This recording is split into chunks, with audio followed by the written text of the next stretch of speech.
heat, there to meet with Macbeth! Fair is foul, and the foul is fair. Harvard, who without forget, and believe.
and fair a day I have not seen. How far is it called to forest? What are these? So withered and so wild in their attire, that look not like the inhabitants of the earth, and yet are odds. Live you, Or are you aught that man may question? Speak if you can. What are you? All hail Macbeth! Hail to thee, Thane of Gloves! All hail Macbeth! Hail to thee, Thane of Cawdor! All hail Macbeth, that shalt be king hereafter! Good sir, why do you start and seem to fear things that do sound so fair? In the name of truth, are ye fantastical, or that indeed which outwardly ye show? My noble partner, you greet with present grace, and great prediction of noble having, and of royal hope, that he seems rapt withal. To me, you speak not. If you can, look into the seeds of time, and say which grain will grow, and which will not. Speak then to me, who neither beg nor fear your favours nor your hate. Hail! Hail! Lesser than Macbeth and greater! Not so happy, yet much happier. Thou shalt get kings, though thou be none. So all hail Macbeth and Banquo! Banquo and Macbeth! All hail! Stay, you imperfect speakers, tell me more. By my father's death, I know I'm Thane of Glamis. But how of Cawdor? The Thane of Cawdor lives a prosperous gentleman. And to be king stands not within the prospect of belief, no more than to be Cawdor. Say from whence you owe this strange intelligence, or why, upon this blasted heath, you stop our way with such prophetic greeting. Speak, I charge you! The earth hath bubbles, as the water has, and these are of them. Whither are they vanished? Into the air, and what seemed corporal melted as breath into the wind. Would they had stayed? Were such things here as we do speak about? Or have we eaten on the insane root that takes the reason prisoner? Your children shall be kings. You shall be king. And Thane of Cawdor too, went it not so? To the self-same tune and words. Who's here? The king hath happily received, Macbeth, the news of thy success. And when he reads thy personal venture in a rebel's fight, his wonders and his praises do contend, which should be thine or his. As thick as hail came post with post, and everyone did bear thy praises and his kingdom's great defence, and poured them down before him. We are sent to give thee from our royal master thanks, only to herald thee into his sight, not pay thee. And for an earnest of a greater honour, he bade me from him call thee Thane of Cawdor. In which addition, hail, most worthy Thane, for it is thine. What? Can the devil speak true? The Thane of Cawdor lives. Why do you dress me in borrowed robes? Who was the Thane lives yet, but under heavy judgment bears that life which he deserves to lose. Whether he was combined with those of Norway, or did line the rebel with hidden help and vantage, or that with both he laboured in his country's wreck, I know not. But treason's capital, confessed and proved, have overthrown him. Glamis and Thane of Cawdor, the greatest is behind. Thanks for your pains. Do you not hope your children shall be kings, when those that gave the Thane of Cawdor to me promised no less to them? That trusted home might yet enkindle you unto the crown, besides the Thane of Cawdor, but 'tis strange, and oftentimes, to win us to our harm, the instruments of darkness tell us truths. Win us with honest trifles to betray us in deepest consequence. Cousin, a word, I pray you. Two truths are told as happy prologues to the swelling act of the imperial theme. I thank you, gentlemen. This supernatural soliciting cannot be ill, cannot be good. If ill, why hath it given me earnest of success, commencing in a truth? I am Thane of Cawdor. If good, why do I yield to that suggestion whose horrid image doth unfix my hair and make my seated heart knock at my ribs against the use of nature? Present fears are less than horrible imaginings. My thought, whose murder yet is but fantastical. Shakes so my single state of man that function is smothered in surmise, and nothing is but what is not. Look how our partner's wrapped. If chance will have me king, why chance may crown me without my stir. New honours come upon him like our strange garments. Cleave not to their mould, but with the aid of use. Come, what come may. Time and the hour runs through the roughest day. Worthy Macbeth, we stay upon your leisure. Give me your favour. My dull brain was wrought with things forgotten. Kind gentlemen, your pains are registered where every day I turn the leaf to read them. Let us toward the king. Think upon what hath chanced, and at more time, the interim having waited, let us speak our free hearts, each to other. Very glad. Till then, enough. Come, friends! Is execution done on Cawdor? Are not those in commission yet returned? My liege, they are not yet come back. But I have spoke with one that saw him die, who did report that very frankly he confessed his treasons, implored your highness's pardon, and set forth a deep repentance. Nothing in his life became him like the leaving it. He died as one that had been studied in his death, to throw away the dearest thing he owed as 'twere a careless trifle. There's no art to find the mind's construction in the face. He was a gentleman on whom I built an absolute trust. Oh, worthiest cousin, the sin of my ingratitude even now is heavy on me. Thou art so far before that swiftest wing of recompense is slow to overtake thee. Would thou hadst less deserved, that the proportion both of thanks and payment might have been mine. Only I've left to say, more is thy due than more than all can pay. The service and the loyalty I owe in doing it pays itself. Your highness' part is to receive our duties, and our duties are to your throne and state, children and servants, which do but what they should by doing everything safe toward your love and honor. Welcome hither. I have begun to plant thee, and will labor to make thee full of growing.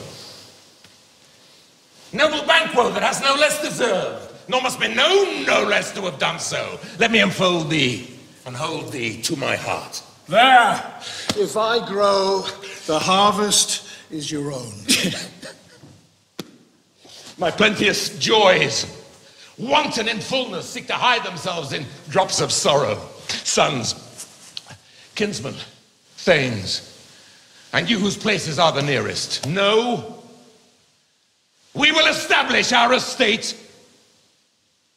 upon our eldest Malcolm, whom we name hereafter the Prince of Cumberland. Prince of Cumberland. Which honor must not unaccompanied embrace him only, but signs of nobleness like stars shall shine on all deservers. From hence to Inverness, and bind us further to you. The rest is labor which is not used for you. I'll be myself the harbinger and make joyful the hearing of my wife with your approach. So humbly take my leave. My worthy Cawdor. The Prince of Cumberland? That is a step on which I must fall down or else all leap, for in my way it lies. Stars, hide your fires. Let not light see my black and deep desires. The eye wink at the hand. Yet let that be which the eye fears when it is done to see. Through worthy Banquo, he is full so valiant, and in his commendations I am fed. It is a banquet to me. Let's after him whose care is gone before to bid us welcome. It is a peerless kinsman. They met me in the day of success, and I have learned by the perfectest report they have more in them than mortal knowledge.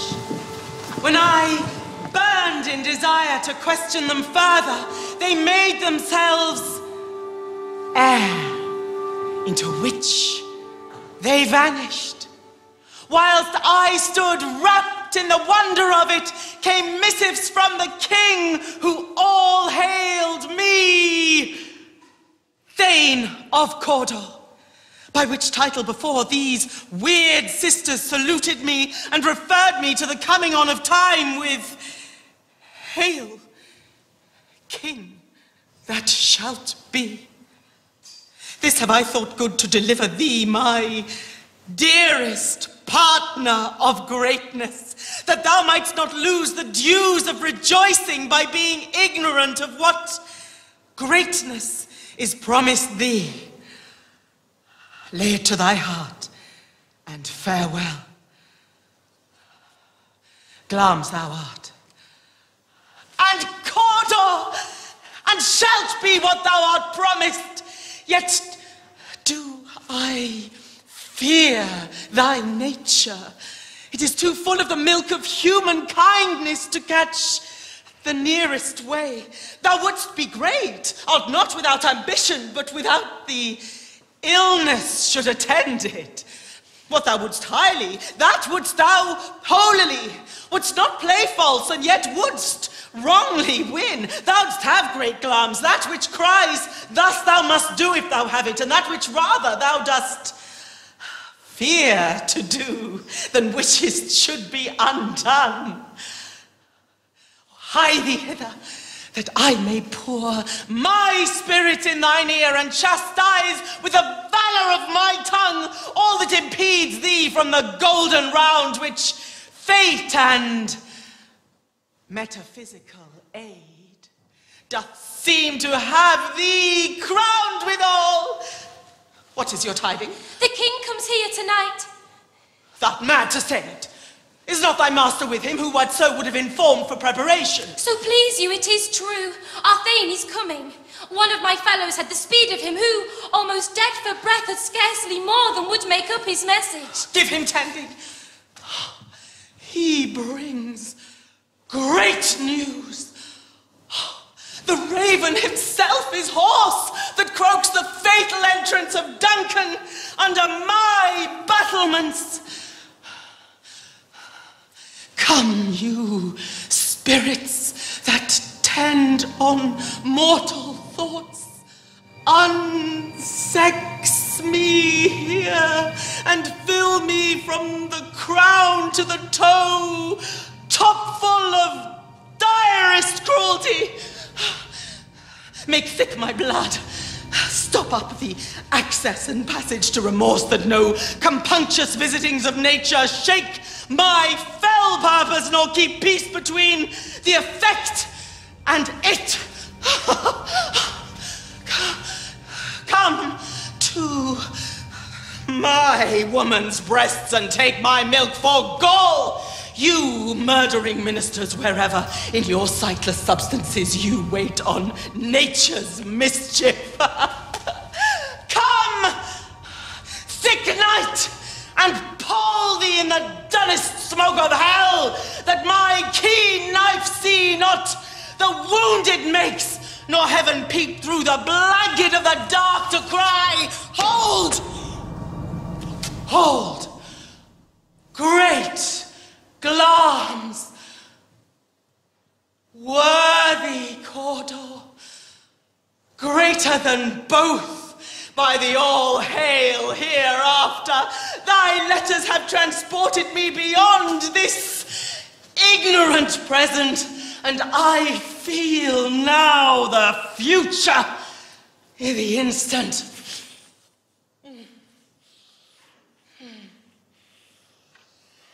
My dearest love, Duncan comes here tonight. And when goes hence? Tomorrow, as he purposes. Oh, never shall sun that morrow see.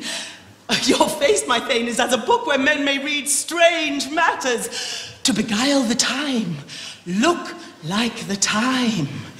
Bear welcome in your eye, your hand, your tongue. Look like the innocent flower, but be the serpent under it. He that's coming must be provided for.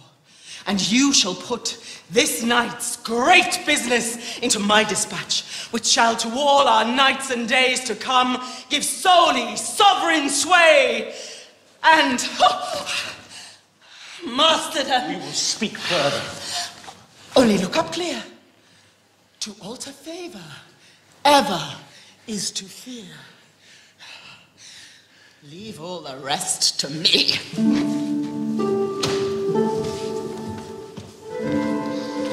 This castle hath a pleasant seat. The air nimbly and sweetly recommends itself unto our gentle senses. This guest of summer, the temple-haunting martlet, does approve by its loved mansionry that the heaven's breath smells wooingly here.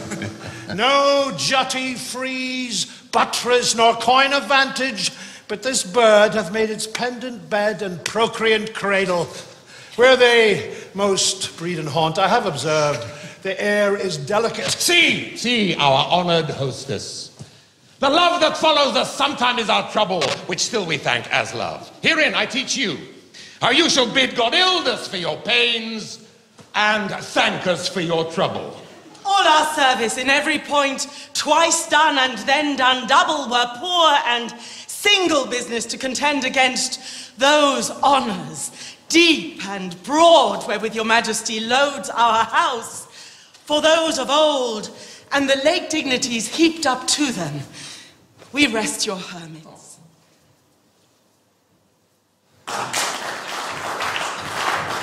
Where's the Thane of Cawdor? We coursed him at the heels and had a purpose to be his purveyor. But he rides well, and his great love, sharp as his spur, hath hope him to his home before us. Kind and noble hostess, we are your guest tonight. Your servants ever have theirs themselves, and what is theirs in count to make their audit at your highness' pleasure, still to return your own. Give me your hand. Conduct me to mine host. We love him highly, and shall continue our graces towards him. By your leave, hostess. If it were done when 'tis done, then 'twere well. It were done quickly, if the assassination could trammel up the consequence and catch with his surcease success, that but this blow might be the be-all and the end-all here, but here, upon this bank and shoal of time, we'd jump the life to come.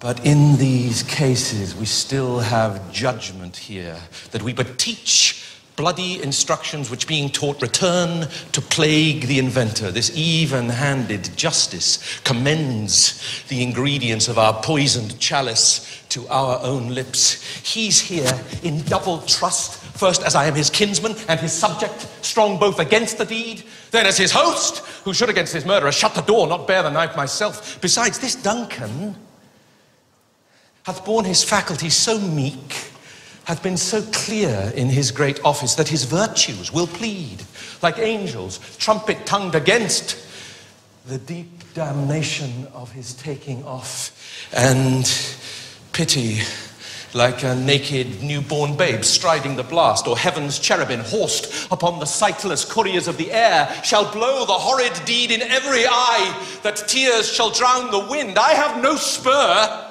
to prick the sides of my intent, but only vaulting ambition, which o'erleaps itself and falls on the other. How now, what news? He is almost out. Why have you left the chamber? Hath he asked for me? No, you not, he has. We will proceed no further in this business. He hath honoured me of late, and I have bought golden opinions from all sorts of people, which would be worn now in their newest gloss, not cast aside so soon. Was the hope drunk wherein you dressed yourself? Hath it slept since, and wakes it now to look so green and pale at what it did so freely? From this time, such I account thy love. Art thou afeard to be the same in thine own act and valour as thou art in desire?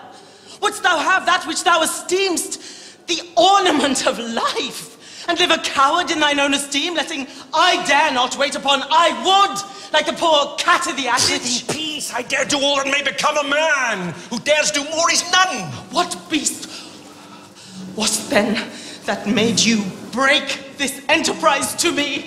When you durst do it, then you were a man. And to be more than what you were, you would be so much more the man. Nor time, nor place did then adhere, and yet you would make both. They have made themselves, and that their fitness now does unmake you.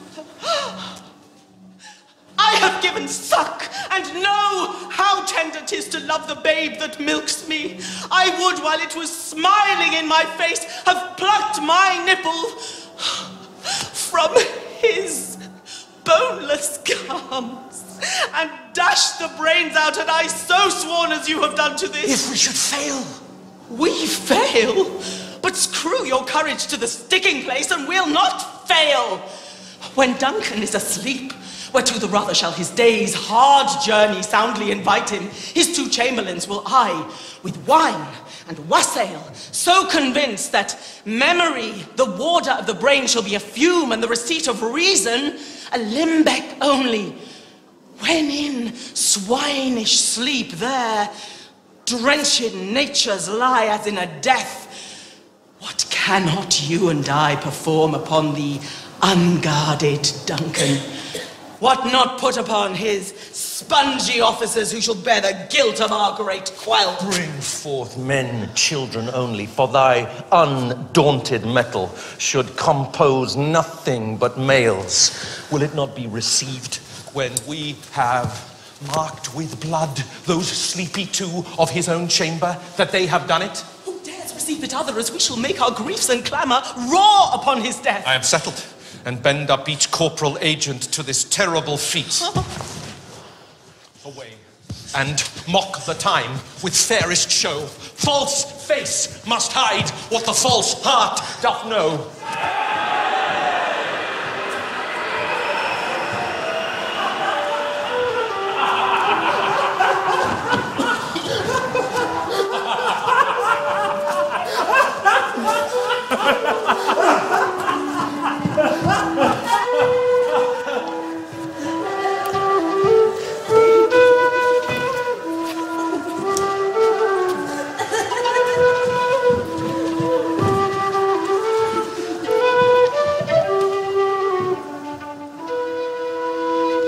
How goes the night, boy? The moon is down.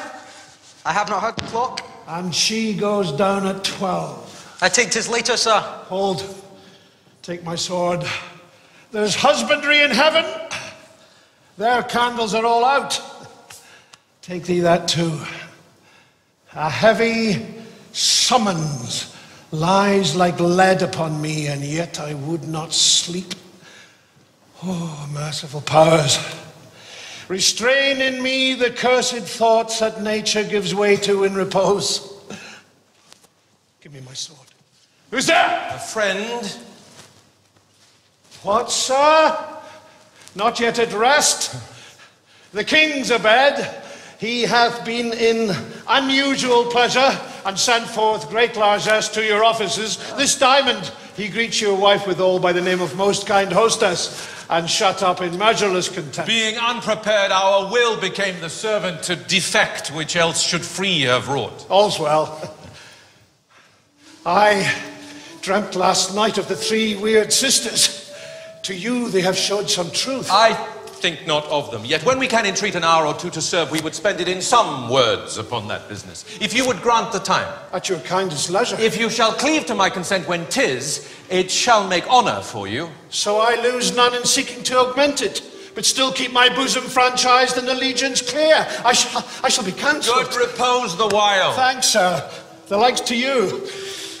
Go bid thy mistress, when my drink is ready, she strike upon the bell. Get thee to bed.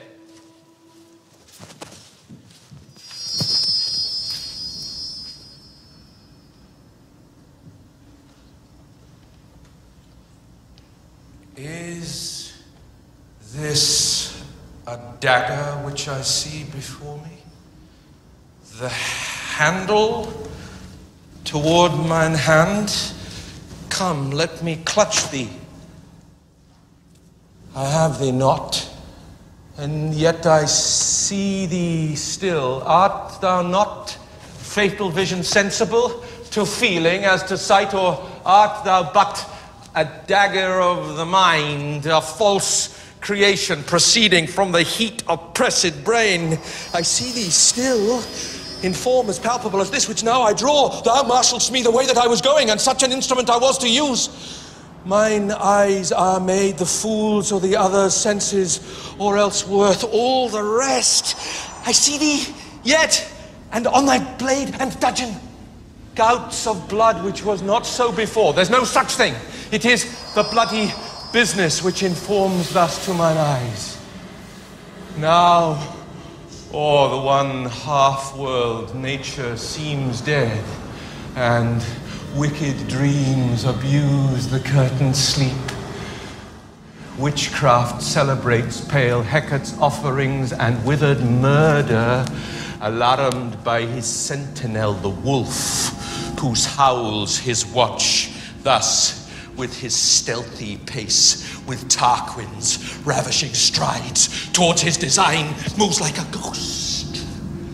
Thou sure and firm set earth, hear not my steps which way they walk, for fear thy very stones prate of my whereabout, and take the present horror from the time which now suits with it. Whilst I threat, he lives. Words to the heat of deeds, too cold breath gives. Aye, go, and it is done. The bell invites me. Hear it not, Duncan, for it is a knell that summons thee to heaven or to hell. That which hath made them drunk hath made me bold. What hath quenched them hath given me fire. Hark! Peace. It was the owl that shrieked, the fatal bellman which gives the sternest good night. He is about it. The doors are open, and the surfeited grooms do mock their charge with snores. I have drugged their possets, that death and nature do contend about them, whether they live or die. Who's there? What? Oh! Alack, I am afraid they have awaked, and 'tis not done. The attempt and not the deed confounds us. Hark! I laid their daggers ready. He could not miss them. Had he not resembled my father as he slept, I had done it.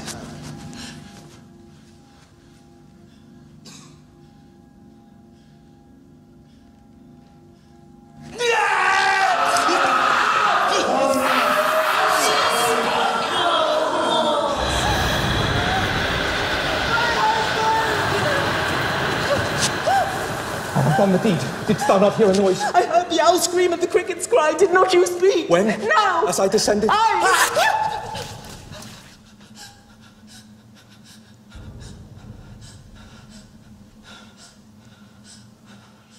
Who lies in the second chamber? Donalbain. This is a sorry sight. A foolish thought to say a sorry sight. There's one did laugh in sleep and one cried murder, that they did wake each other. I stood and heard them, but they did say their prayers and addressed them again to sleep. There are two lodged together. One cried, God bless us, and amen. The other, as they had seen me with these hangman's hands, listening their fear, I could not say amen when they did say God bless us. Consider it not so deeply. But wherefore could not I pronounce amen? I had most need of blessing, and amen stuck in my throat. These deeds must not be thought after these ways, so it will make us mad. Methought I heard a voice cry, sleep no more. Macbeth does murder sleep. The innocent sleep. Sleep that knits up the ravelled sleeve of care. Death of each day's life. Sore labour's bath. Balm of hurt minds. Great nature's second course. Chief nourisher in life's feast. What do you mean? Still it cried, sleep no more to all the house. Glamis hath murdered sleep, and therefore Cawdor shall sleep no more. Macbeth shall sleep no more. Who was that thus cried? Why, worthy Thane, you do unbend your noble strength to think so brain-sickly of things. Go, get some water and wash this filthy witness from your hands. Why did you bring these daggers from the place? They must lie there. Go, carry them and smear the sleepy grooms with blood. I'll go no more. I am afraid to think what I have done. Look on't again, I dare not. Infirm of purpose! Give me the daggers. The sleeping and the dead are but as pictures. 'Tis the eye of childhood fears a painted devil. if he do bleed, I'll gild the faces of the grooms withal, for it must seem their guilt. Whence is that knocking? How is it with me when every noise appalls me? What hands are here? They pluck out mine eyes. Will all great Neptune's ocean wash this blood clean from my hand? No, this my hand will rather the multitudinous seas incarnadine, making the green one red. My hands are of your colour, but I shame to wear a heart so white. I hear a knocking at the south entry. Retire we to our chamber. A little water clears us of this deed. How easy is it then? Your constancy hath left you unattended. Hark, more knocking. Get on your nightgown, lest occasion call us and show us to be watchers. Be not lost so poorly in your thought. I am afraid to think what I have done. To know my deed, to best not know myself. Wake, Duncan, with thy knocking. I would thou couldst.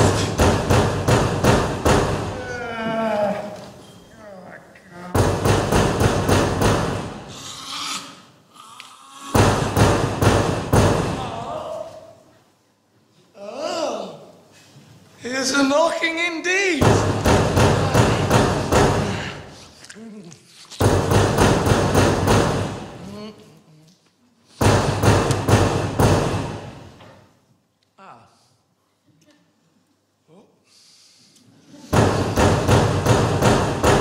If a man were a porter of Hellgate, he should have old turning the key.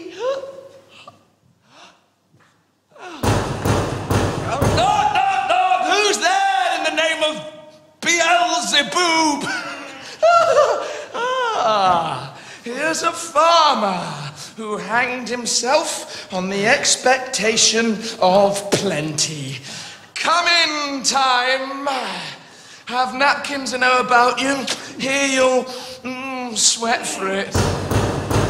Knock, who's there in the other devil's name? Oh, Faith! Here's an equivocator who could swear in both scale against either scale, who committed treason enough for God's sake, but could not equivocate to heaven.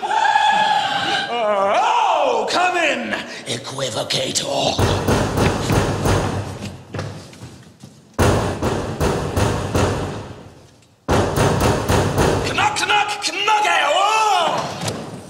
Who's there? Faith! Here's an English tailor, come hither for stealing out of a French hose. Come in, tailor. Here you may roast your goose. Knock, knock. Ooh, never a quiet. What are you? Oh. But this place is too cold for hell. No, I'll devil porter it no further. I had thought to have let in some of all professions that go the primrose way to the everlasting bonfire. Anon, anon. I pray you, remember the porter.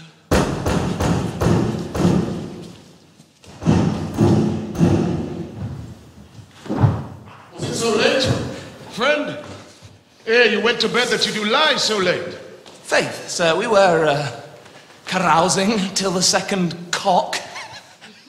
And drink, sir, is a great provoker of three things. What three things does drink especially provoke? Marry, sir, nose painting, sleep, and urine. Lechery, sir, it provokes and unprovokes. It provokes the desire. but it takes away the performance. I believe drink gave thee the lie last night. Oh, that it did, sir, in the very throat on me. But I requited him for his lie, and I think being too strong for him, though he took my legs some time, yet I made a shift to cast him. Is thy master stirring? Our knocking has awaked him. Here he comes. Good morrow, noble sir. Good morrow, both. Is the king stirring, worthy thane? Not yet. He did command me to call timely on him. I have almost slipped there. I'll bring you to him. I know this is a joyful trouble to you, but yet 'tis one. The physic we delight in labour's pain, here is the door. I'll make so bold to call, for 'tis my limited service. Goes the king hence today? He does. He did appoint so. The night has been unruly. Where we lay, our chimneys were blown down. And as they say, lamentings heard in the air, strange screams of death, and prophesying with accents terrible of dire combustion and confused events new hatched to the woeful time. The obscure bird clamoured the livelong night. Some say the earth was feverish and did shake. 'Twas a rough night. My young remembrance cannot parallel a fellow to it. Horror! Horror! Horror! Tongue, no heart, cannot conceive nor name thee. What's the matter? Confusion now hath made his masterpiece. Most sacrilegious murder hath broke up the Lord's anointed temple and stole thence the life of the building. What is you say, the life? Mean you his majesty? Approach the chamber and destroy your sight with a new gorgon. Do not bid me speak. See, and then speak yourselves. Awake! Awake! Ring the alarm bell. Murder and treason. Banquo and Donald Bain, Markham. Awake! Shake off this deadly sleep. Death's counterfeit, and look on death itself. Up, up and see the great doom's image. Malcolm, Banquo, as from your graves rise up and walk like sprites to countenance this horror. Ring the bell! What's the business that such a hideous trumpet calls to parley the sleepers of the house? Speak! Oh, gentle lady, 'tis not for you to hear what I can speak. The repetition in a woman's ear would murder as it fell. Oh, Banquo, Banquo, our royal master's murdered. Well, alas, what in our house? Too cruel anywhere. Dear Duff, I prithee contradict thyself and say it is not so. Had I but died an hour before this chance, I had lived a blessed time. For from this instant there's nothing serious in mortality. All is but toys. Renown and grace is dead. The wine of life is drawn, and the mere lees is left this vault to brag on. You are, and do not know it. The spring, the head, the fountain of your blood is stopped. The very source of it is stopped. Your royal father's murdered. By whom? Those of his chamber, as it seemed, had done. Their hands and faces were all badged with blood.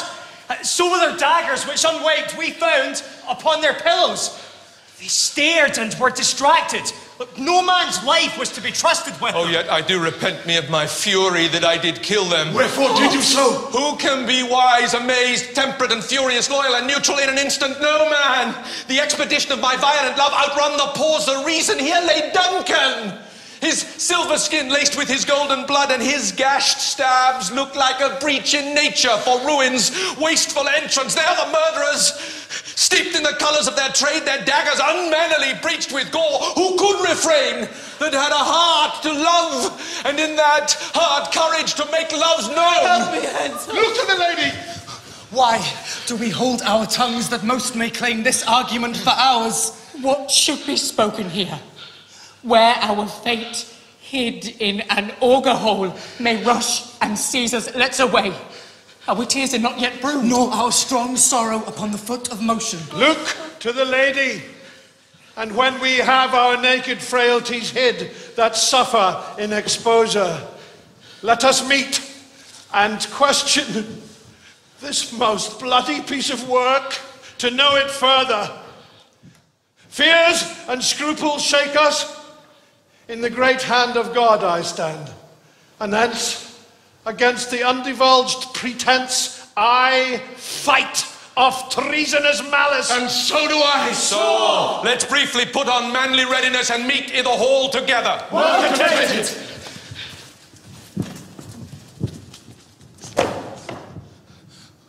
What will you do? Let's not consort with them.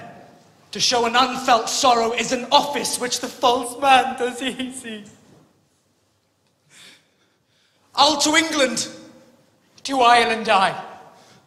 Our separated fortunes shall keep us both the safer. Where we are, there's daggers in men's smiles, the near in blood, the nearer bloody. This murderous shaft that shot hath not yet lighted, and our safest way is to avoid the aim. Therefore to horse. Let us not be dainty of leave-taking, but shift away.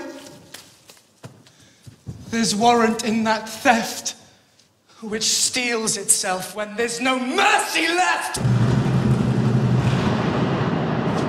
70 I can remember well, within the volume of which time I've seen hours dreadful and things strange. But this sore night hath trifled former knowings. Ah, good father, thou seest the heavens, as troubled with man's act, threaten his bloody stage. By the clock 'tis day, and yet dark night strangles the travelling lamp. Is't night's predominance or the day's shame? The darkness is the face of the earth entomb, when living light should kiss it. 'Tis unnatural, even like the deed that's done. On Tuesday last, a falcon, towering in her pride of place, was by a mousing owl hawked at and killed. And Duncan's horses, a thing most strange and certain, beauteous and swift, the minions of their race, turned wild in nature, broke their stalls, flung out, contending against obedience as they would make war with mankind. 'Tis said they eat each other. They did so, to the amazement of mine eyes that looked upon. Here comes the good Macduff. How goes the world, sir, now? Why? See you not? Is't known who did this more than bloody deed? Those that Macbeth hath slain. Alas, the day! What good could they pretend? They were suborned. Malcolm and Donalbain, the king's 2 sons, are stolen away and fled, which puts upon them suspicion of the deed. Against nature still. Thriftless ambition that will raven up thine own life's means. Then 'tis most like the sovereignty will fall upon Macbeth. He is already named and gone to Scone to be invested. Where is Duncan's body? Carried to Colmkill, the sacred storehouse of his predecessors and guardian of their bones. Will you to Scone? No, cousin. I'll to Fife. Well, I will thither. Well, may you see things well done there. Adieu, lest our old robes sit easier than our new. Farewell, father. God's benison go with you, and with those that would make good of bad, and friends of foes. Thou hast it now, King, Corder, Glams, all, as the weird woman promised. And I fear thou playedst most foully for it. Yet it was said, it should not stand in thy posterity, but that myself should be the root and father of many kings, if there come truth from them, as upon thee, Macbeth, their speeches shine. Why, by the verities in thee made good, may they not be my oracles as well, and set me up in hope? But hush, no more. Here's our chief guest. If he'd been forgot, it had been as a gap in our great feast, and all things something unbecoming. Tonight we hold a solemn supper, sir, and I'll request your presence. Let your highness command upon me, to the which my duties are with a most indissoluble tie forever knit. Ride you this afternoon? Aye, my good lord. We should have else desired your good advice, which still hath been both grave and prosperous in this day's council. But we'll take tomorrow. Is't far you ride? As far, my lord, as will fill up the time twixt this and supper. Go not my horse the better, I must become a borrower of the night for a dark hour or twain. Fail not our feast. My lord, I will not. We hear our bloody cousins are bestowed in England and in Ireland, not confessing their cruel parasite, filling their hearers with strange invention, but of that tomorrow, when therewithal we shall have cause of state, craving us jointly. Hie you to horse, adieu, till you return at night. Ghost flayons with you. Aye, my good lord. Our time does call upon us. I wish your horses swift and sure of foot, and so I do commend you to their backs. Farewell. Let every man be master of his time till 7 at night. To make society the sweeter welcome, we will keep ourselves till supper time alone. Till then, God be with you. Sirrah, a word with you. Attend those men our pleasure. They are, my lord, without the palace gate. Bring them before us. To be thus is nothing, but to be safely thus. Our fears in Banquo stick deep, and in his royalty of nature reigns that which would be feared. 'Tis much he dares, and to that dauntless temper of his mind he hath a wisdom that doth guide his valor to act in safety. There is none but he whose being I do fear, and under him my genius is rebuked, as it is said Mark Antony's was by Caesar. He chid the sisters when first they put the name of king upon me, and bade them speak to him. Then, prophet-like, they hailed him father to a line of kings. Upon my head they placed a fruitless crown, and put a barren scepter in my grip, thence to be wrenched with an unlineal hand, no son of mine succeeding. If it be so, for Banquo's issue have I filed my mind. For them the gracious Duncan have I murdered, put rancors in the vessel of my peace only for them, and mine eternal jewel given to the common enemy of man, to make them kings, the seat of Banquo kings. Rather than so come fate into the list, and champion me to the utterance. Who's there? Now go to the door and stay there till we come. Was it not yesterday we spoke together? It was, so please your highness. Well then, now have you considered of my speeches? Know that it was he in the times past which held you so under fortune, which you thought had been our innocent self. You made it known to us. I did so, and went further, which is now our point of second meeting. Do you find your patience so predominant in your natures that you can let this go? We are men, my liege. Aye, in the catalogue ye go for men as hounds and greyhounds, mongrels, spaniels, curs, shuffs, water rugs, and demi-wolves are clept all by the name of dogs.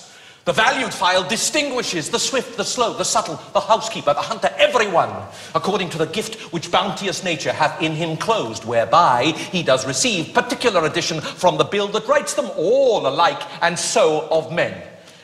Now, if you have a station in the file, not in the worst rank of manhood, say it, and I will put that business in your bosom, whose execution takes your enemy off, grapples you to the heart and love of us, who wear our health, but sickly in his life, which in his death were perfect. I am one, my liege, whom the vile blows and buffets of the world have so incensed that I am reckless what I do to spite the world. And I another, so weary with disasters, tugged with fortune, that I would set my life on any chance to mend it or be rid on't. Both of you know Banquo was your enemy. True, my lord. So is he mine, and in such bloody distance that every minute of his being thrusts against my nearest of life. And thence it is that I to your assistance do make love, masking the business from the common eye for sundry weighty reasons. We shall, my lord, perform what you command us. So your spirits shine through you. Within this hour at most, I will advise you where to plant yourselves, acquaint you with the perfect spy of the time, the moment on, for it must be done tonight, and something from the palace. Always thought that I require a clearness, and with him, to leave no rubs nor botches in the work. Fleance, his son, that keeps him company, whose absence is no less material to me than in his father's, must embrace the fate of that dark hour. Resolve yourselves apart. I'll come to you anon. We are resolved, my lord. I'll call upon you straight. Abide within. It is concluded. Banquo, thy soul's flight, if it find heaven, must find it out tonight. Is Banquo gone from court? Aye, madam, but returns again tonight. Say to the king, I would attend his leisure for a few words. Madam, I will. Naught sad, all's spent where our desire is got without content. 'Tis safer to be that which we destroy than by destruction dwell in doubtful joy. Oh. How now, my lord? Why do you keep alone of sorriest fancies your companions making, using those thoughts which should indeed have died with them they think on? Things without all remedy should be without regard. What's done is done. We have scorched the snake, not killed it. She'll close and be herself, whilst our poor malice remains in danger of her former tooth. But let the frame of things disjoint, both the worlds suffer, ere we will eat our meal in fear and sleep in the affliction of these terrible dreams which shake us nightly. Better be with the dead, whom we to gain our peace have sent to peace, than on the torture of the mind to lie in restless ecstasy. Duncan is in his grave. After life's fitful fever, he sleeps well. Treason has done his worst. Nor steel, nor poison, malice domestic, foreign levy, nothing can touch him further. Come on, gentle my lord. Sleek are your rugged looks.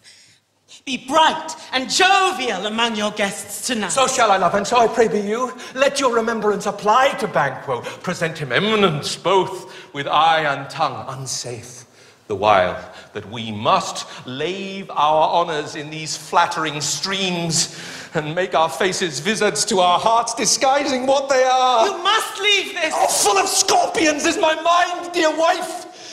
Thou knowest that Banquo and his Fleance lives. But in the nature's copy's not interred. There's comfort yet, they are assailable. Then be thou jocund. Ere the bat hath flown his cloistered flight, ere to black Hecate summons, the shard-born beetle with his drowsy hums hath rung night's yawning peal, there shall be done a deed of dreadful note. What's to be done? Be innocent of the knowledge, dearest Chuck, till thou applaud the deed. Come. Sealing night, scarf up the tender eye of pitiful day, and with thy bloody and invisible hand cancel and tear to pieces that great bond which keeps me pale. Light thickens, and the crow makes wing to the rooky wood. Good things of day begin to droop and drowse, whiles night's black agents to their praise do rouse. Thou marvelst at my words, but hold thee still. Things bad begun make strong themselves by ill. So, prithee, go with me.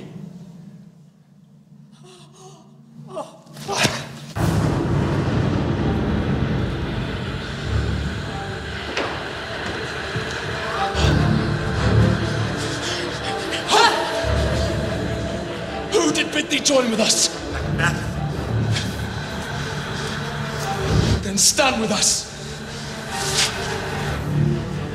The west yet glimmers with some streaks of day. Now spurs the elated traveller apace to gain the timely inn, and near approaches the subject of our watch. Is he? Stand to it. It will be rain tonight.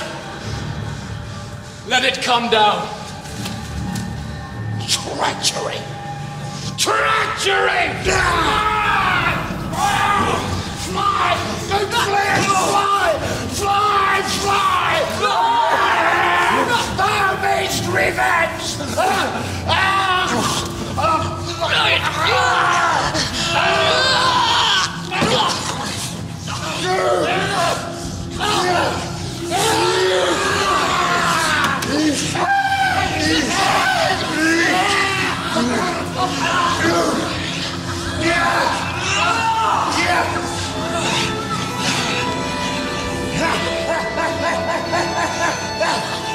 There's but one down.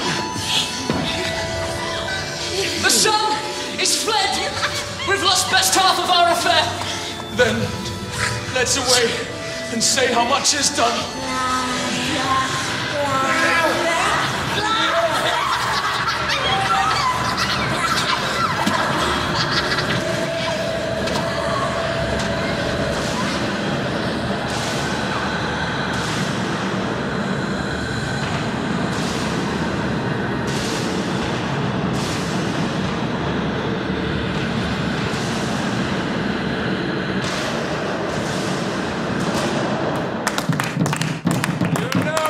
Degrees, sit down. And first and last, the hearty welcome. Thanks to your majesty. Ourself will mingle with society and play the humble host. Our hostess keeps her state, but in best time we shall require her welcome. Pronounce it for me, sir, to all our friends, for my heart speaks. They are welcome. I see they encounter thee with their heart's thanks. Both sides are even. Here I'll sit in the midst. Be large in mirth. Anon we'll drink a measure the table round. There's blood upon thy face. 'Tis Banquo's then. 'Tis better thee without than he within. Is he dispatched? My lord, his throat is cut. That I did for him. Thou art the best of the cutthroats, yet he's good that did the like for Fleance. If thou didst it, thou art the nonpareil. Most royal sir, Fleance is escaped. Then comes my fit again. I had else been perfect, whole as the marble, founded as the rock, as broad and general as the casing air. But now I am cabined, cribbed, confined, bound into saucy doubts and fears. But Banquo's safe? Aye, my lord, safe in the ditch he bides with 20 trenched gashes in his head, the least a death to nature. Thanks for that. There the grown serpent lies, the worm that's fled hath nature that in time will venom breed. No teeth for the present, get thee gone. Tomorrow we'll hear ourselves again. My royal lord, you do not give the cheer.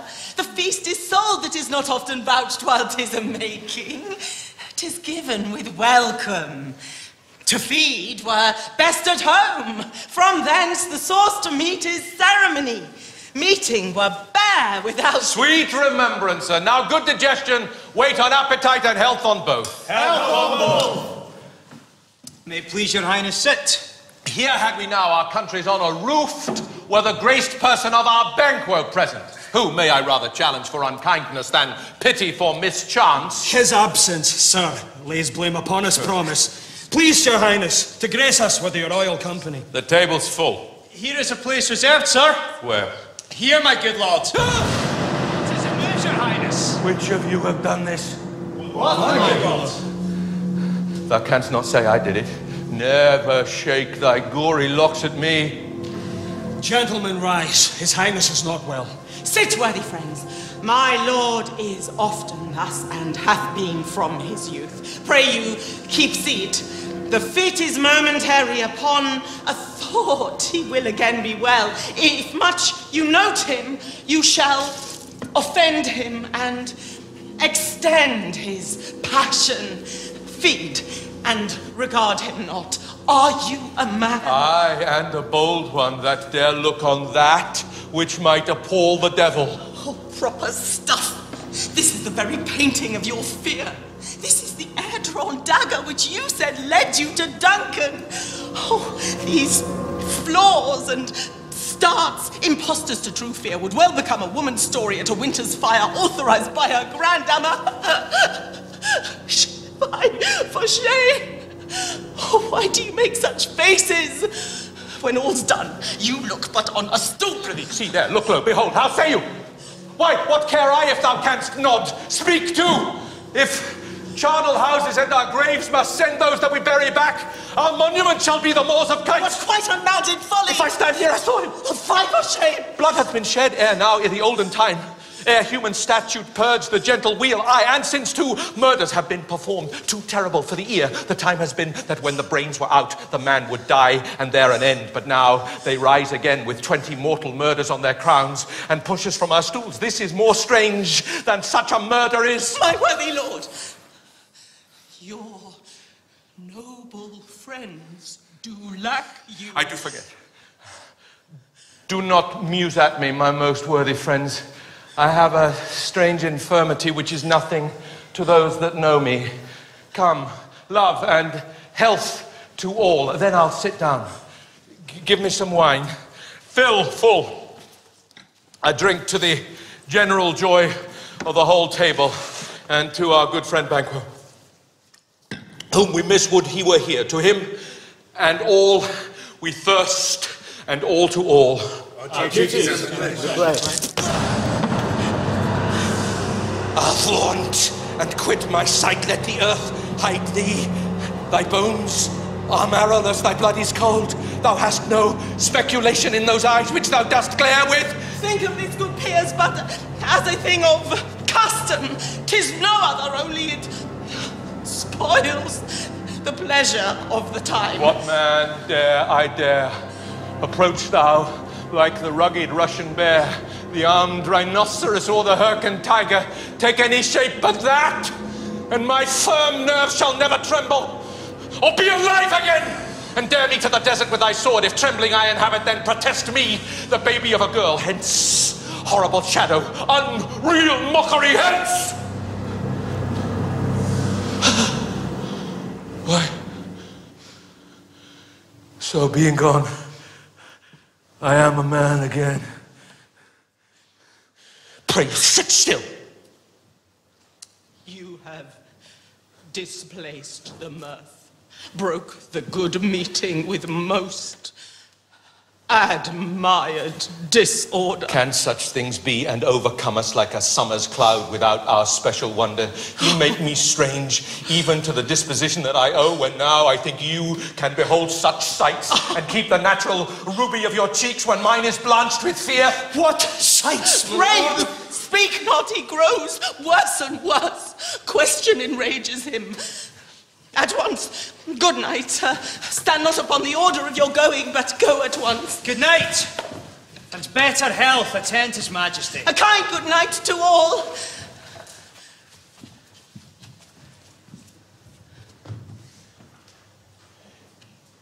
It will have blood, they say. Blood will have blood. Stones have been known to move and trees to speak. Augurs and understood relations have by maggot pies and choughs and rooks brought forth the secretest man of blood. What is the night? Almost at odds with morning. Which is which? How sayest thou that Macduff denies his person at our great bidding? Did you send for him, sir? I hear it, by the way, but I will send. There's not a one of them but in his house. I keep a servant feed. I will tomorrow, and betimes I will to the weird sisters. More shall they speak, for now I am bent to know by the worst means the worst. I am in blood, stepped in so far that should I wade no more, returning were as tedious as go o'er. Strange things I have in head, which would to hand, which must be acted ere they may be scanned. You lack the season of all natures. Sleep. Thou wilt to sleep. My strange and self-abuse is the initiate fear that wants hard use. We are yet but young indeed.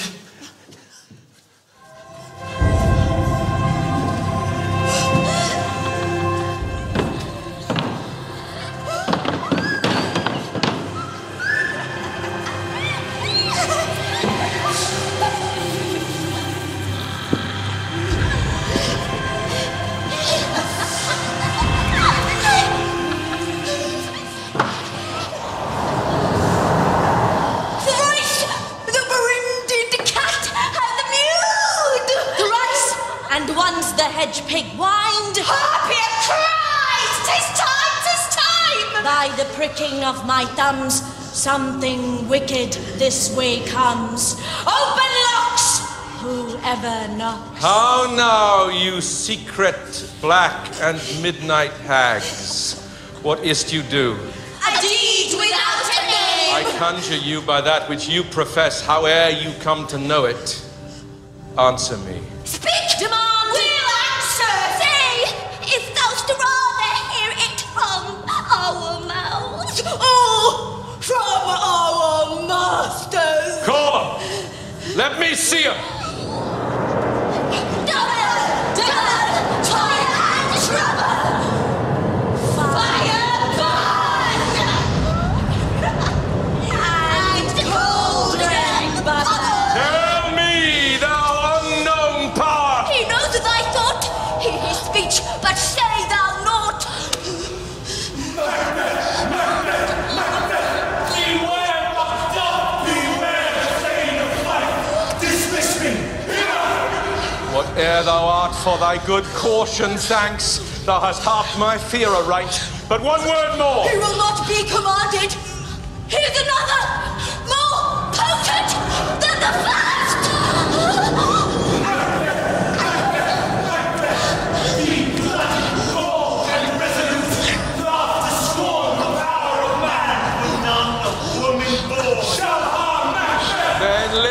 Macduff, what need I fear of thee? But yet I'll take a bond of fate. Thou shalt not live, that I may tell pale-hearted feared lies and sleep in spite of thunder. But what is this that rises like the issue of a king and wears upon his baby brow the round and top of sovereignty? Listen, but speak not to it! Proud and take no care. Who chase, who frets, or where conspirers are. Macbeth shall never vanquish me until great Burnham with to high Dunsinane Hill shall come against him. That will never be. Who can impress the forest? Bid the tree unfix his earthbound roots. Sweet bodements good. Rebellious dead, rise never till the wood of Burnham rise. And on's high place Macbeth shall live his lease of nature, pay his breath to time and mortal custom. Yet my heart throbs to know one thing. Tell me if your art can't tell so much. Shall Banquo's issue ever reign in this kingdom? Seek to know no more! I will be satisfied. Deny me this and an eternal curse fall on you. What noise is this? Show! Show! Show! Show his eyes and grieve his heart! Come like shadows, so depart! Thou art too like the spirit of Banquo down. Thy crown does sear mine eyeballs, and thy hair, thou other gold-bound brow, is like the first. A third is like the former. Filthy hags, why do you show me this? A fourth, start eyes! What? Will the line stretch out to the crack of doom? Another yet, a seventh, I'll see no more. And yet the eighth appears, who bears a glass which shows me many more. And some I see that twofold balls and treble scepters carry. Horrible sights now I see, 'tis true, for the blood-bolted Banquo smiles upon me and points at them for his. What? Is this so? Aye, so? All of this is so. But why stands Macbeth thus Amazedly! Come, sisters! Cheer up his sprite, and show the best of our delight! I'll charm the air to give a sound, while you, who fall, your anti-ground! That this great king may kindly say, our duties did his welcome pay!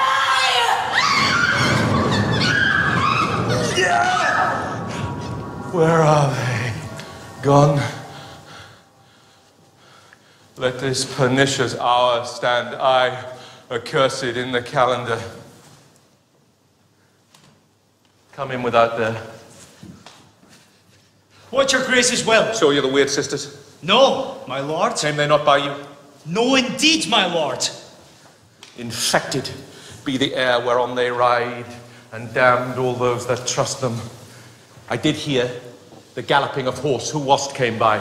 'Tis 2 or 3, my lord, that bring you word Macduff is fled to England. Fled to England? Aye, my good lord. Time thou anticipatest my dread exploits. The flighty purpose never is o'ertook unless the deed goes with it. From this moment, the very firstlings of my heart shall be the firstlings of my hand. And even now, to crown my thoughts with acts, be it thought and done, the castle of Macduff I will surprise, seize upon Fife, give to the edge of the sword his wife, his babes, and all unfortunate souls that trace him in his line. No boasting like a fool. This deed I'll do before this purpose cool. But no more sights!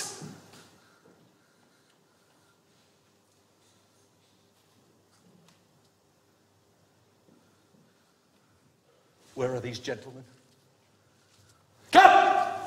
Bring me where they are.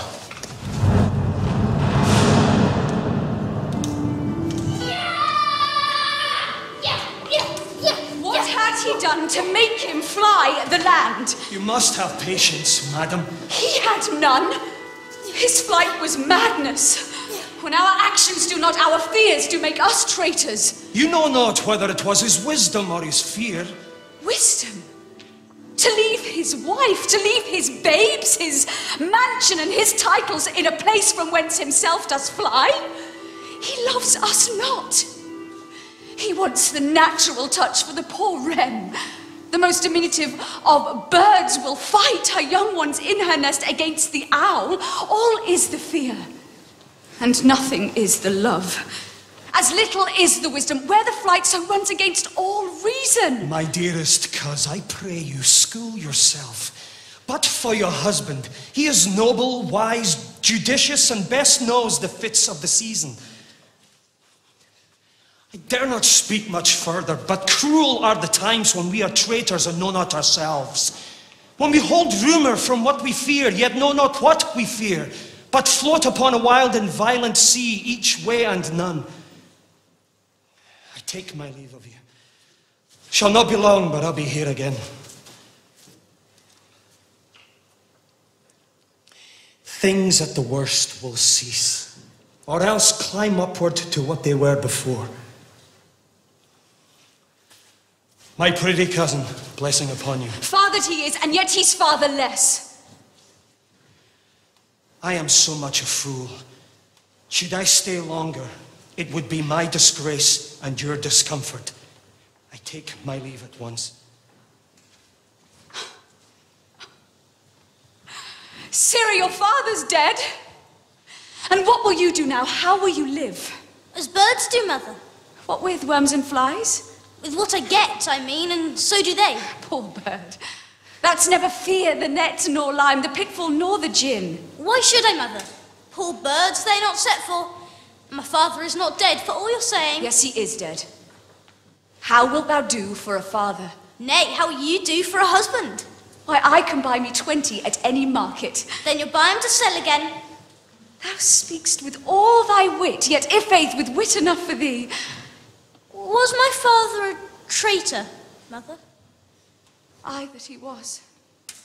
What is a traitor? Why, one that swears and lies. And be all traitors that do so? Every one that does so is a traitor and must be hanged. Must they all be hanged that swear and lie? Every one. Who must hang them?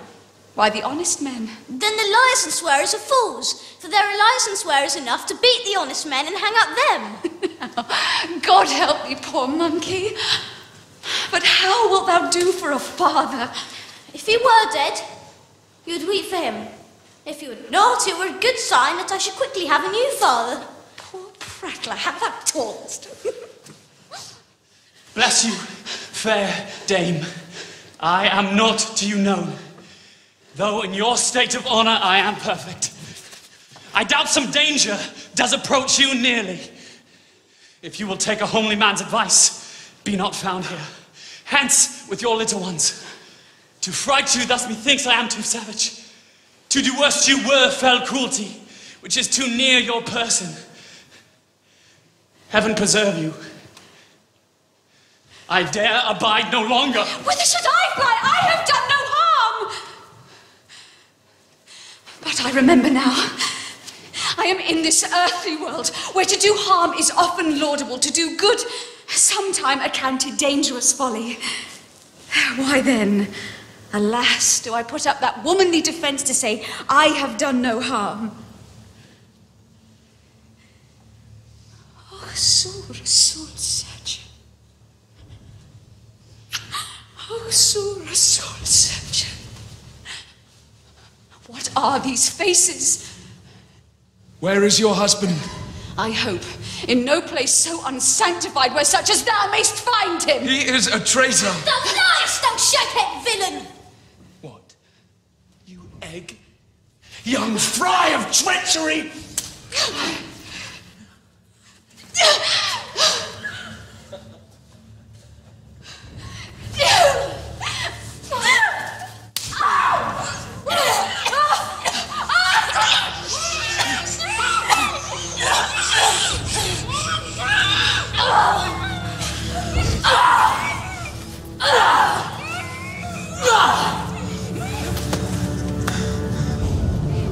He has killed me, Mother. Run away, I pray you. Murder!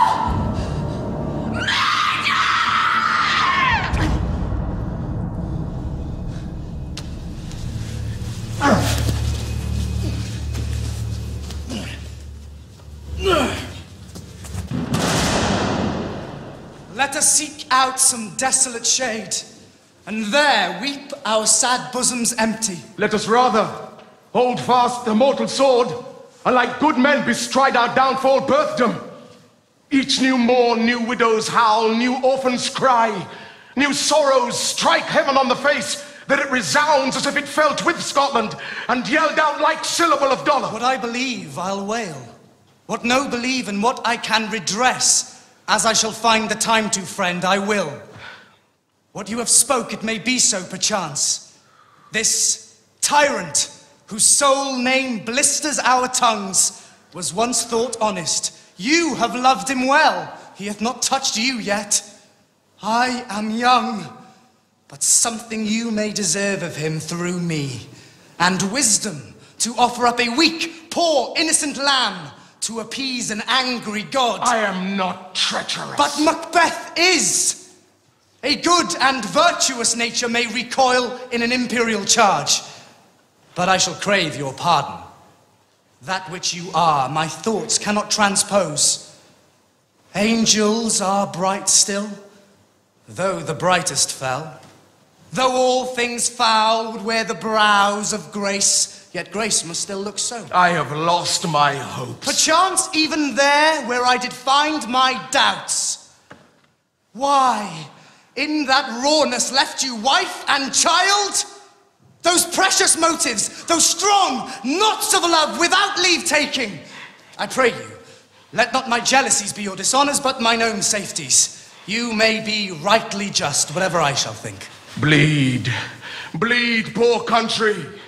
Great tyranny, lay thou thy bases sure, for goodness dare not check thee. Wear thou thy wrongs, the title is afeard. Fare thee well, Lord.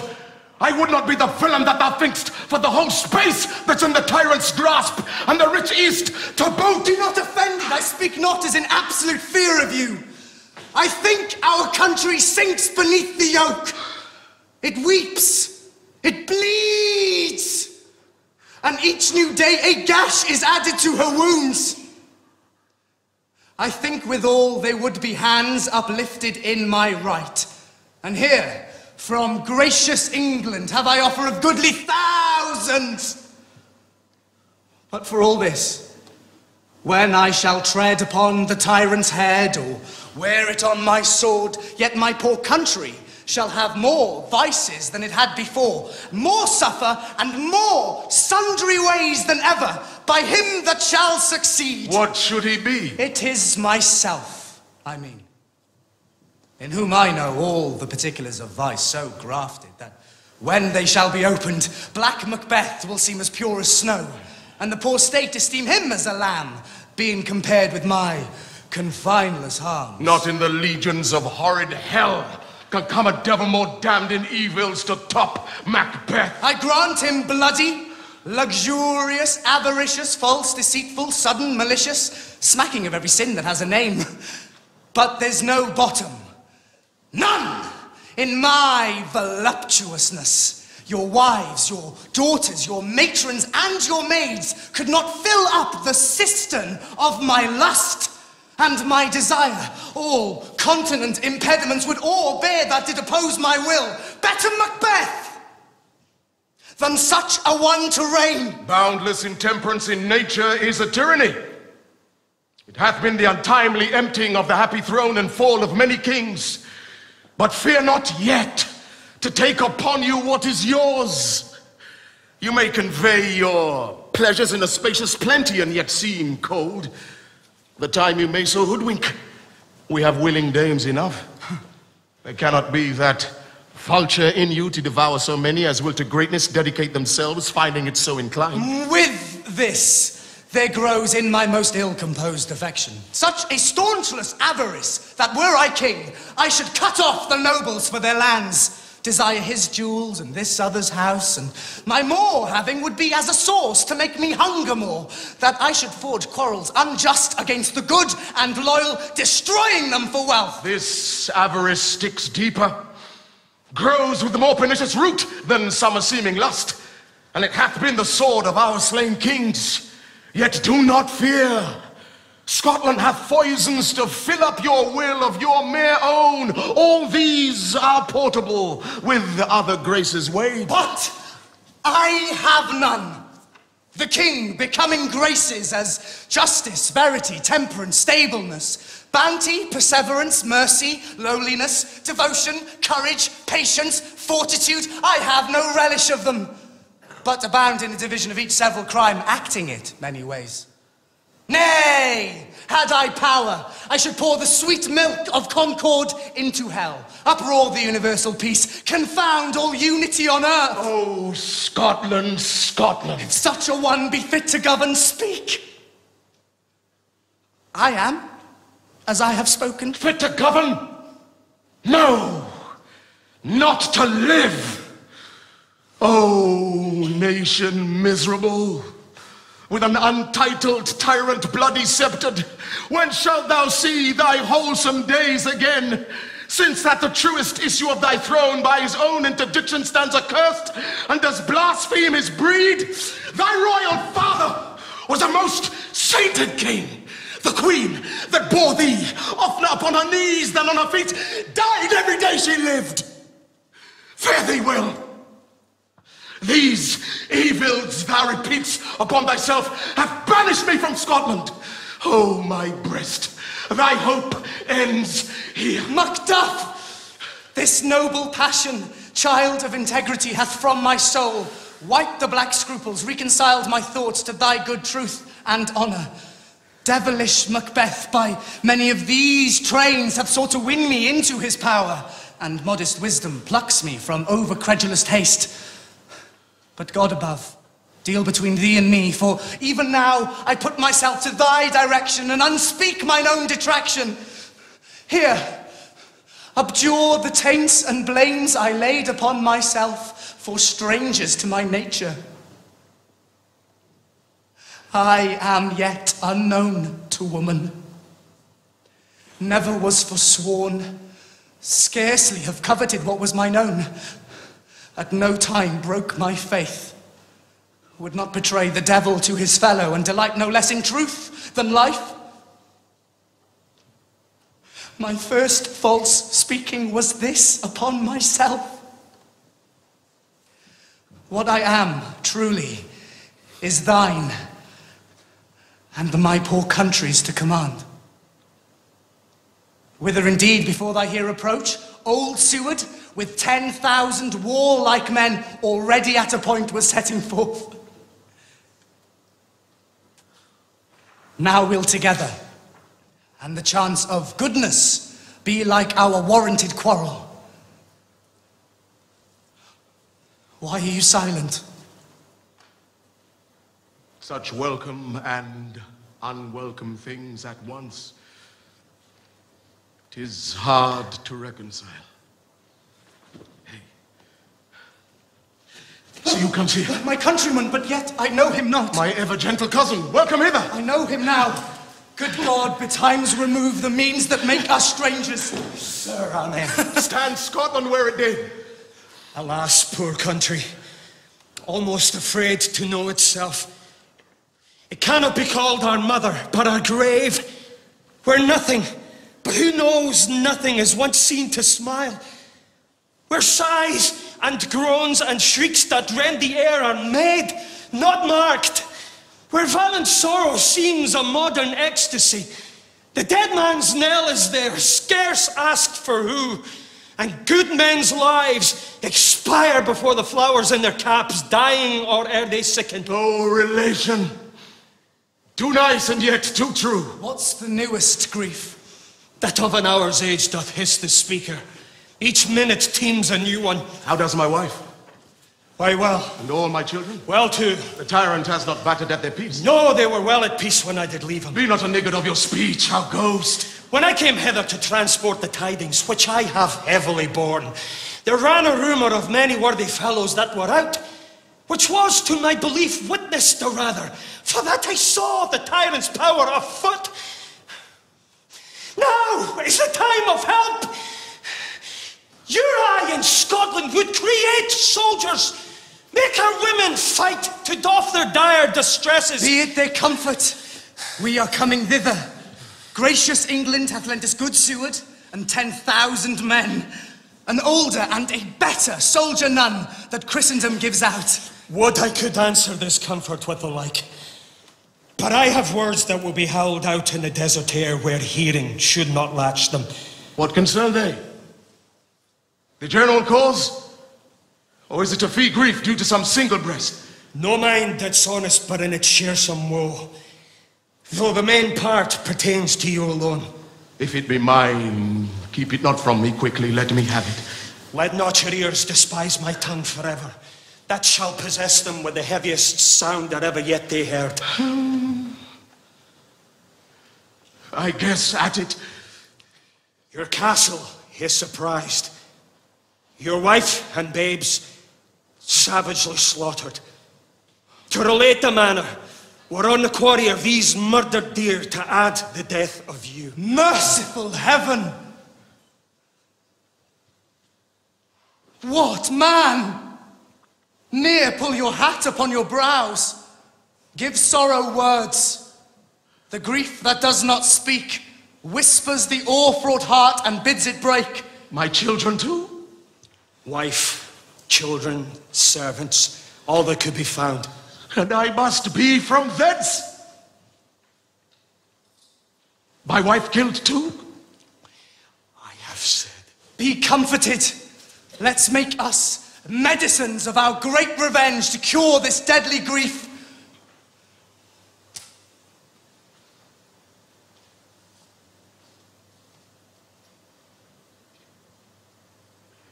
He has no children.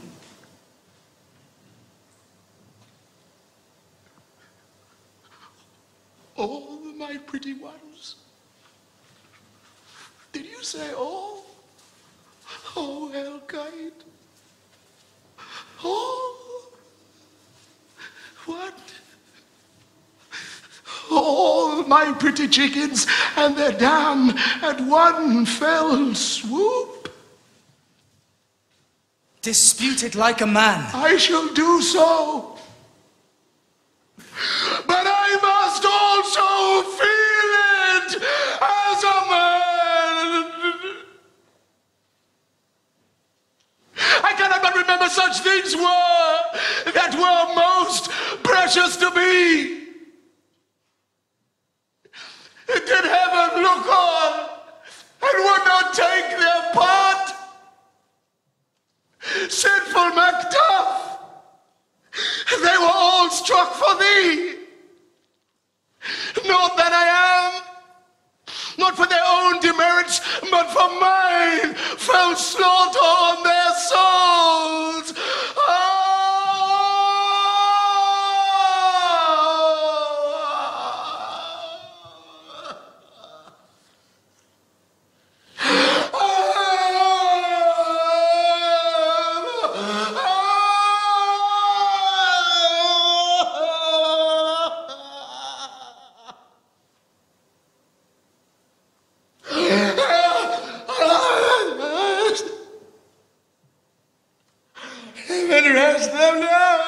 Be this the whetstone of your sword. Let grief convert to anger. Blunt not the heart, enrage it. Oh, I can play the woman with mine eyes and braggart with my tongue. But gentle heavens, cut short all intermission. Front to front, bring down this fiend of Scotland and myself. Within my sword's length, set him. If he escape, heaven forgive him too. This tune goes manly. Come, go we to the king. Our power is ready. Our lack is nothing but our leave. Macbeth is ripe for shaking, and the powers above put on their instruments. Receive what cheer you may. The night is long that never finds the day.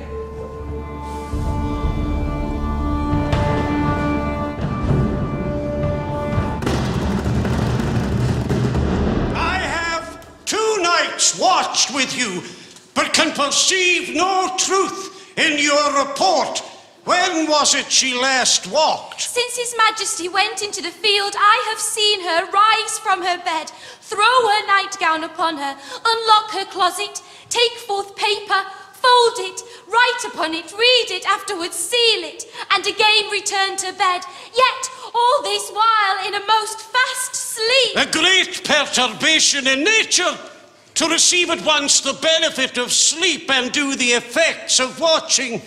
In this slumbery agitation, besides her walking and other actual performances, what at any time have you heard her say? That, sir, which I will not report after her. You may to me, and 'tis most meet you should. Neither to you nor anyone, having no witness to confirm my speech. Lo, you! Here she comes! This is her very guise, and upon my life, fast asleep. Observe her. Stand close. How came she by that light? Why, he stood by her. She has light by her continually. 'Tis her command. You see, her eyes are open. Aye, but their sense is shut. What is it she does now? Look how she rubs her hands. It is an accustomed action with her to seem to be thus washing her hands. I have known her continue in this a quarter of an hour. Yet here's a spot. Hark, she speaks. I will set down what comes from her to satisfy my remembrance the more strongly. Out! Damned spot! Out! I say. 1, 2. Why then 'tis time to do it. Hell is murky! Fie, my lord, fie, a soldier and afeard. What need we fear? Who knows it when none can call our power to account? Yet who would have thought the old man to have had so much blood in him? Do you mark that? The Thane of Fife had a wife. Where is she now? What? Will these hands ne'er be clean? No more of that, my lord, no more of that. You bar all with this Go to, you have known what you should not. She has spoke what she should not. I'm sure of that. Heaven knows what she has known. Here's the smell of the blood still.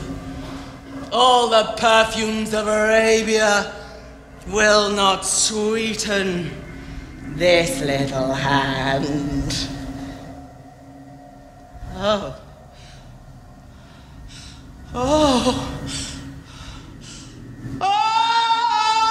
What a size there! Behalf to sorely charged. I would not have such a heart in my bosom for the dignity of the whole body. Well. Pray God it be, sir. This disease is beyond my practice. Yet I have known those which have walked in their sleep, who have died holily in their beds. Wash your hands. Put on your nightgown. Look not so pale. I tell you yet again, Banquo's buried. He cannot come out on's grave. Even so. To bed. To bed. There's a knocking at the gate. Come. Give me your hand. What's done cannot be undone. To bed. To bed. To bed.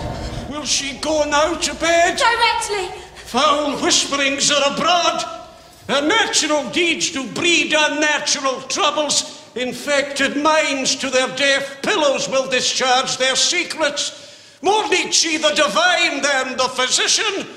God, forgive us all. Look after her. Remove from her the means of all annoyance and still keep eyes upon her. So good night.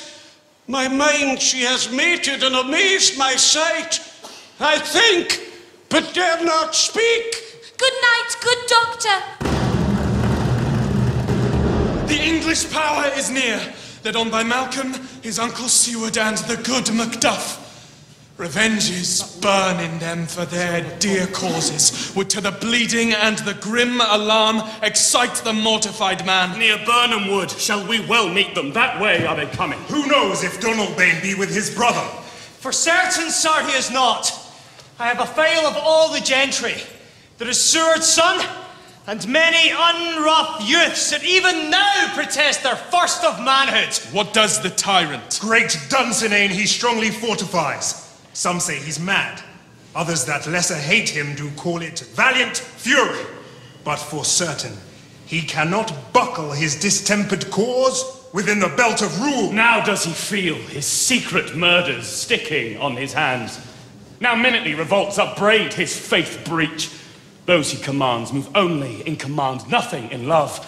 Now does he feel his title hang loose about him, like a giant's robe upon a dwarfish thief. Who then shall blame his pestered senses to recoil and start, when all that is within him does condemn itself for being there? Well, march we on, to give obedience where 'tis truly owed. Meet we the medicine of the sickly wheel, and with him pour we in our country's purge, each drop of us. Or so much as it needs, to dew the sovereign flower, and drown the weeds. Make we our march towards Burnham! Bring me no more reports. Let them fly all. Till Burnham Wood remove. To Dunsinane I cannot taint with fear. What's the boy, Malcolm? Was he not born of woman?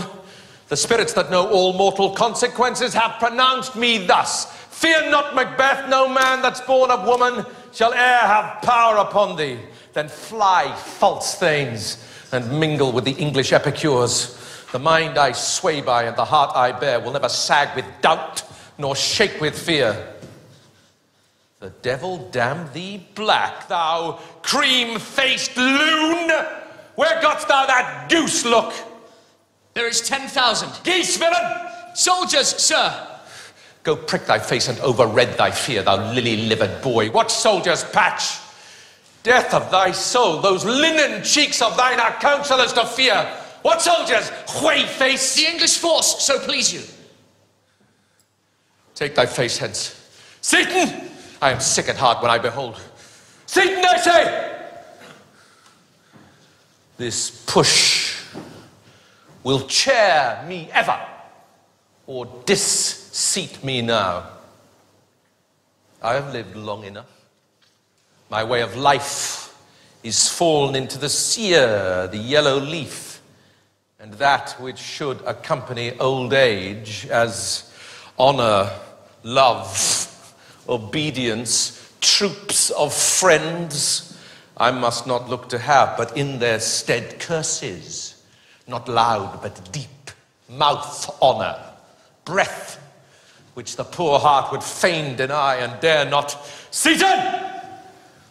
What is your gracious pleasure? What news more? All is confirmed, my lord, which was reported. I'll fight till from my bones my flesh be hacked. Give me mine armor. 'Tis not needed I'll yet. put it on! Send out more horses. Skirt the country round. Hang those that talk of fear. Give me my armor. How does your patient, doctor? Not so sick, my lord, as she is troubled with thick-coming fancies that keep her from her rest. Cure her of that. Canst thou not minister to a mind diseased, pluck from the memory a rooted sorrow, raise out the written troubles of the brain, and with some sweet oblivious antidote cleanse the fraught bosom of that perilous stuff which weighs upon the heart? Therein the patient must minister to himself.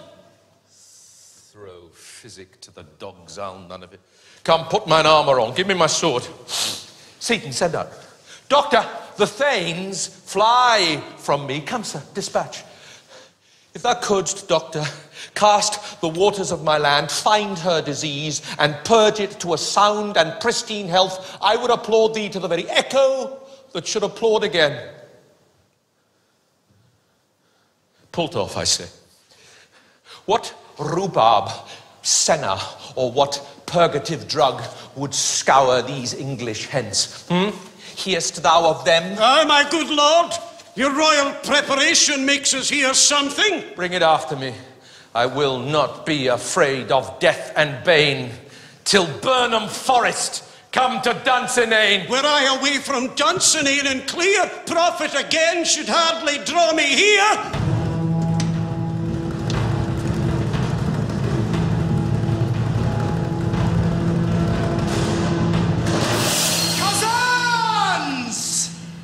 I hope the days are near at hand that Chambers will be safe. We doubt it nothing. What wood is this before us? The wood of Burnham. Let every soldier hew him down a bough and bear it before him. Thereby shall we shadow the numbers of our host and make discovery in report of us. It shall be done.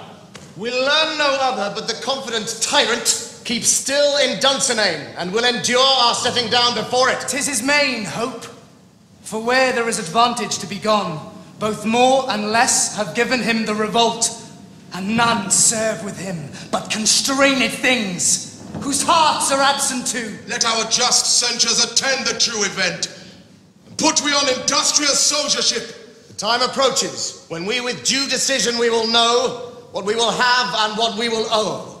Thoughts speculative their unsure hopes relate, but certain issue strokes must arbitrate, towards which advance the war!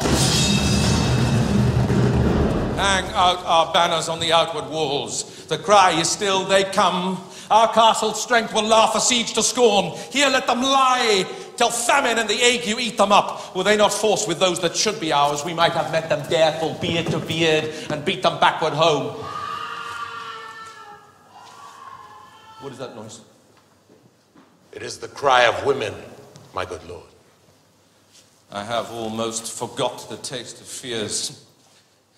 The time has been my senses would have cooled to hear a night shriek, and my fell of hair would at a dismal treatise rouse and stir.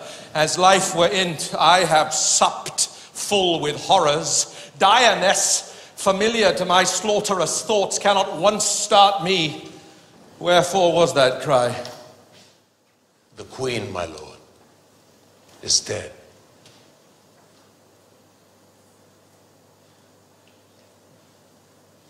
She should have died hereafter. There would have been a time for such a word. Tomorrow. And tomorrow creeps in this petty pace from day to the last syllable of recorded time, and all our yesterdays have lighted fools the way to dusty death. Out, brief candle, life's but a walking shadow, a poor player that struts and frets his hour upon the stage and then is heard no more. It is a tale told by an idiot, full of sound and fury, signifying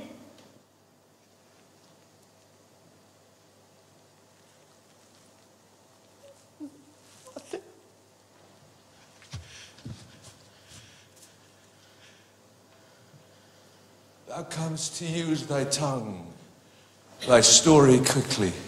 Gracious my lord, I should report that which I say I saw, but know not how to do it. Well, say, sir.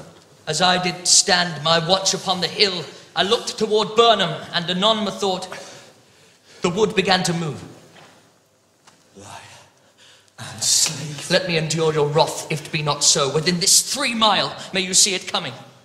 I say, a moving grove. If thou speak'st false, upon the next tree shalt thou hang alive, till famine cling thee. If thy speech be sooth, I care not if thou dost for me as much. I pull in resolution and begin to doubt the equivocation of the fiend that lies like truth, till Burnham wood do come to Dunsinane, and now a wood comes towards Dunsinane. Arm, and out! If this which here vouches does appear, there is no flying hence, nor tarrying here. I begin to be aweary of the sun, and wish the estate of the world were now undone. Ring the alarm bell! Blow, wind, come wrack! At least we'll die with harness on our back.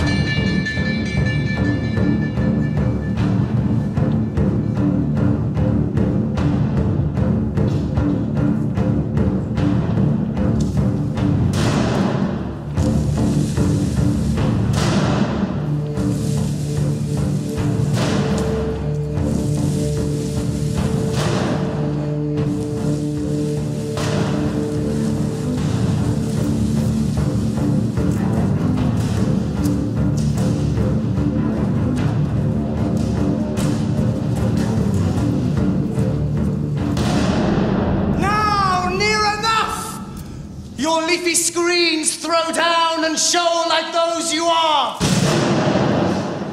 You, worthy uncle, shall with my cousin, your right noble son, lead our first battle. Worthy Macduff and we shall take upon what else remains to do, according to our order. Very well. Do we but find the tyrant's power tonight? Let us be beaten if we cannot fight! Make all our trumpets speak! Give them all breath! Those clamorous harbingers of blood and death!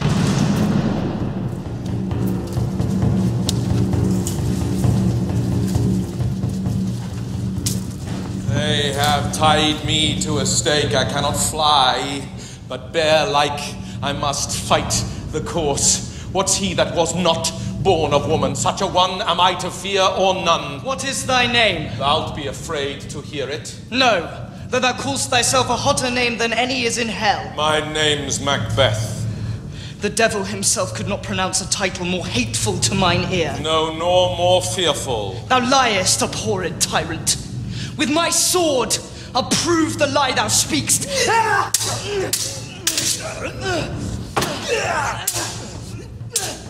Thou wast born of woman. Make all the trumpets speak, give them all breath. But words are smile at. Weapons laugh to scorn. Brandished by man that's of a woman born. That way the noise is. Tyrant, show thy face. If thou beest slain, and with no stroke of mine, my wife and children's ghosts will haunt me still. I cannot strike at wretched kerns, whose arms are hired to bear their staves. Either thou, Macbeth, or else my sword with an unbattled edge I sheathe again undeeded. There thou shouldst be. By this great clatter, one of greatest note seems bruited. Let me find him fortune, and more I beg not.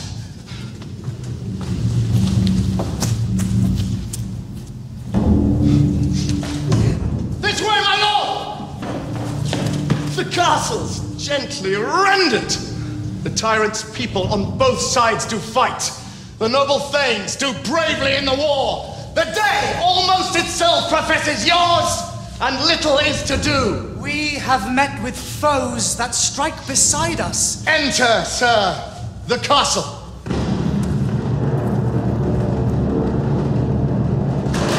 Why should I play the Roman fool and die on mine own sword, while I see lives the gashes do better upon them? Turn, hellhound, turn. Of all men else I have avoided thee, but get thee back. My soul is too much charged with blood of thine already. I have no words. My voice is in my sword. Thou bloodier villain than terms can give thee out.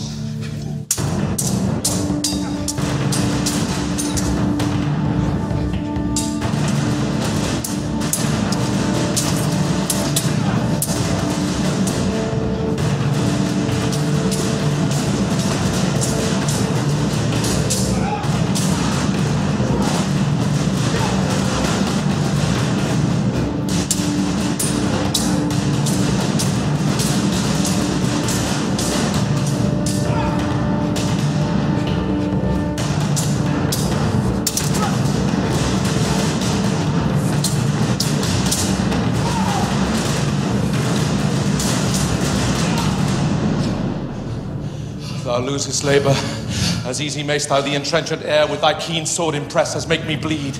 Let fall thy blade on vulnerable crests. I bear a charmed life, which must not yield to one of woman born. Let the angel whom thou still hast served tell thee, Macduff was from his mother's womb untimely ripped. Accursed be that tongue that tells me so, for it hath cowed my better part of man, and be these juggling fiends no more believed, that palter with us in a double sense, that keep the word of promise to our ear, and break it to our hope I'll not fight with thee. Then yield thee, coward, and live to be the show and gaze of the time. We'll have thee as our rarer monsters are, painted on a pole and underwrit. Here may you see the tyrant! I will not yield to kiss the ground before young Malcolm's feet, and to be baited with the rabble's curse. Though Burnham would be come to Dunsinane, and thou opposed, being of no woman born, yet I will try the last. Before my body I throw my warlike shield. Lay on, Macduff, and damned be him that first cries, hold, enough!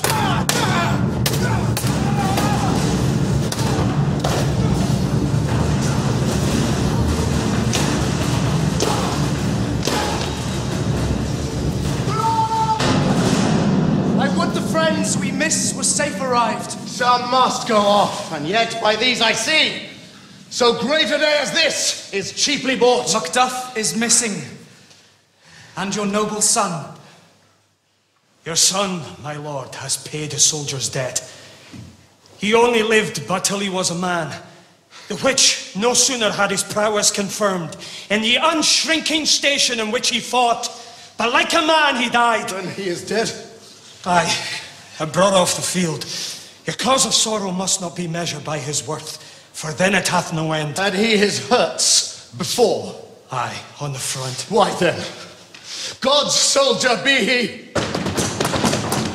Had I as many sons as I have hairs, I would not wish them to a fairer death. And so his knell is knolled. He's worth more sorrow, and that I'll spend for him. He's worth no more. They say he parted well and paid his score, and so God be with him. Here comes newer comfort.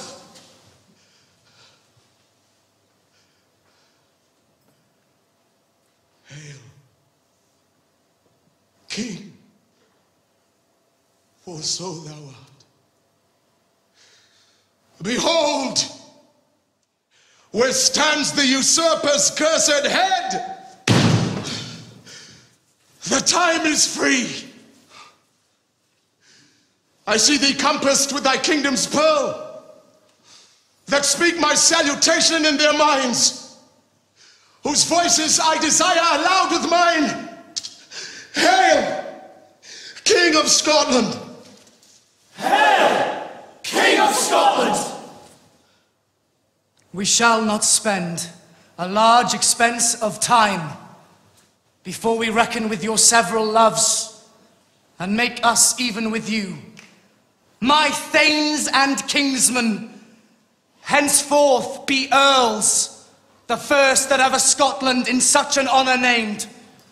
What's more to do, which would be planted newly with the time, as calling home our exiled friends abroad, that fled the snares of watchful tyranny, producing forth the cruel ministers of this dead butcher, and his fiend-like queen, who, as 'tis thought, by self and violent hands took off her life. This, and what needful else that calls upon us, by the grace of grace, we will perform in measure, time, and place. So thanks to all at once, and to each one whom we invite to see us crowned at Scone. Hail, King of Scotland! Hail, King of Scotland! Hail, King of Scotland!